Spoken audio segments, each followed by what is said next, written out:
Ilang days nga din kaming nagsara ng tindahan. Umuwi kasi kami ng probinsya. Hindi na nga rin muna ako nag-order dahil bukod sa maiiwanan lang sila ay pagpepiestahan sila ng mga dagang malalaki. May nakapasok kasi ng dagang malaki dito. At super hassle din kung nag-schedule ako ng delivery tapos wala naman palang magre-receive. Katulad na nga ng Pure Gold, Ribisco at Coke. Hindi ko nga din kasi na-expect na uuwi din kami, na-order ko na iyon. Kaya hindi ko na naipa-cancel. Na-cancel na lang nung dumating sila, wala kami. Ano pang gagawin? Kaya naman pagdating ko na lang ng store, tsaka na lang ako nag-order. One day lang naman ng delivery, lalo't umabot ka sa cut-off. So kinabukasan na lang siya nagsidatingan. Pagdating nga ng delivery ay tsaka ko na lang siya pinagdiskitahang i-display. And good luck na lang sa mga mapagdidiskitahan ng mga daga. Yun namang mga yun, wala nang pinipili kung ano na lang ang mapagdiskitahan. Kahit mahal, wala na silang pakialam. Kung ano pa nga yung pinakamahal, yun pa ang pinagdidiskitahan. Hindi naman inuupos at tinitikman lang. Minsan nga kahit nasa kasulok-sulukan ay pupuntahan pa at pagdidiskitahan. So, pinahirapan pa ang sarili, meron naman sa ibabaw. Buti nga't nakuha ko din yung diskarte ng pagpapatong ng mga siriya. Kasi kumuha ko ng karton para ilagay ko sa ibabaw at least yung susunod na layer ay pwede pa nang nakatayo siya at maganda na siyang tingnan kung sama-sama. Tapos mas madami pa akong mailalagay per item dahil bawat linya ay isa-isa or iba-iba. Kaya mas madami ang nailalagay kong mga sitsiriya. Pero in fairness, maganda na siyang tingnan pag ganyan ang pagkakasalansan.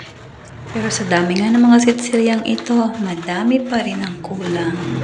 Kung ano pa nga yung wala, yun pa ang hinahanap. Pero ang sigurado ako, may mga dagang mag-e-enjoy na naman dyan. Ayan, buti na lang yung mga product ng Ribisco, nag-accept talaga sila ng BO. So, wala tayong problema dito. So, ayan o, nginat-ngat din talaga yan ng daga.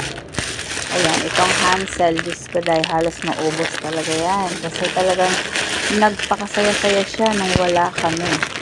So, ayan, putay puro butas. Pero, ano ko na to, 4BO na siya. Binigyan na ako ng 4BO na paper. So, ayan, naka-ready na siya. 300 plus din yan. So, ibabalik ko siya at ipapabawas ko sa delivery ko sa Monday. So, ito, okay na to, mga to, na kahit ginat-ngat ng daga, ay hindi pa rin tayo lugi kasi babalik at babalik pa rin sa atin yung pinambili natin dito. Tapos, itong pagkadami-daming pansit canton, ayan o, ginat-ngat din siya. So, ayan. Dati ito kasi, naipapalit ko talaga to sa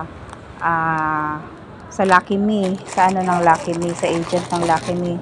Pero umalis na yung agent ng Lucky Me. May bago nang pumalit. So, hindi na ako doon kumukuha. Kumukuha na lang ako ng mga ganito. Sa Suising na lang talaga lahat. And then, sa Suising na. Kasi sa Merrimart, hindi nagpapalit ng BO doon eh. So, sa Suising, nakakausap ko yung agent ko doon. Pinapakuha lahat ng items na pwedeng i-BO, tapos i-approve pa rin nila. So, itong pansit canton, at itong mga sitsiriya. Magkano cash in? Halika be. Itong mga sitsiriya, ayan, konti lang naman siya, nahanginan, ayan na, pero wala na to, nangat-ngat to, nabutasan. So, ito, pinapa-itemize niyan. Tapos, send ko kung ano-ano yan. Tapos, ano ng Suising. Titingnan pa kung mapapalitan. So, yun. Sana mapalitan siya kasi sayang naman yung mga ngat-ngat ng daga. O, diba?